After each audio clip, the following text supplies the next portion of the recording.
values are very tricky, and it's not something we hear discussed very frequently. But we felt it's very important to talk about values in our first week, since we are resetting personal mindsets. Yeah. So, when we talk about values, what do we mean? Great.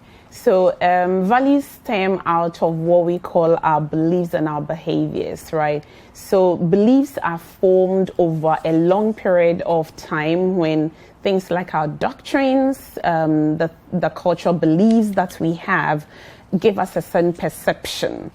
So they are very peculiar to a people, a group of people.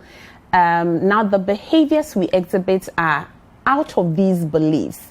But when we talk about values, they are literally the behaviors we show over time about things that we deem as very important. So take the word value. What you value is something that you put your might and resources to. And what you value, you guard with your everything. So simply put, values are the things we consider very important. Amazing. And how are they formed? Right. So over the period, we have learned that people sometimes believe values are constant, but they're not. When we live life, we go through circumstances, we go through trials, sometimes we go through wins. And as we're going through life, things happen to us. We meet people, we build and rebuild relationships. We learn and relearn certain things. And all these things form basis for things that we deem very important. So for example, at every point in time, you will assume that a child will love toys.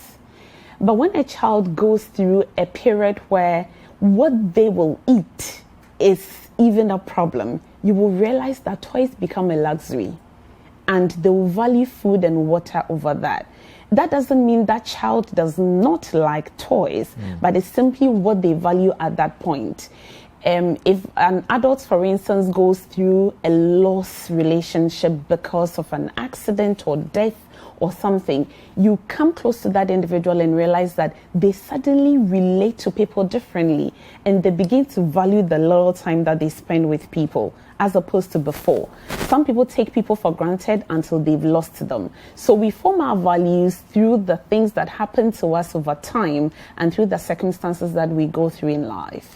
So can we say that values are not constant, that as a person evolves through life, values can change? Yes, values can change, but some values can be markers for our lives. And that's what we want to be focusing on today, either for us as individuals, for us as groups or teams, or for companies, or even for nations like Ghana. Is it? Yes. So there are personal values, there are organizational values. They are national values. They are national values. Yes. I see. Is there a relationship at all? Oh, yes.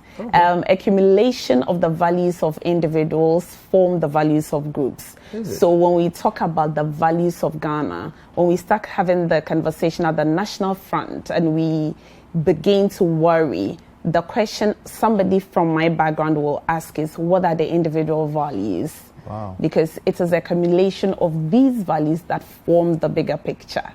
Can I say values influence the behavior? It's almost like the invisible driver behind what is visible. What is visible? That's exactly it. So I'll exemplify it with the iceberg. The bigger portion is underneath, unseen, but that's what actually influences what you see. So people are behaving in a particular way, and we want to understand why. We need to go underneath. The values are what are driving those behaviors.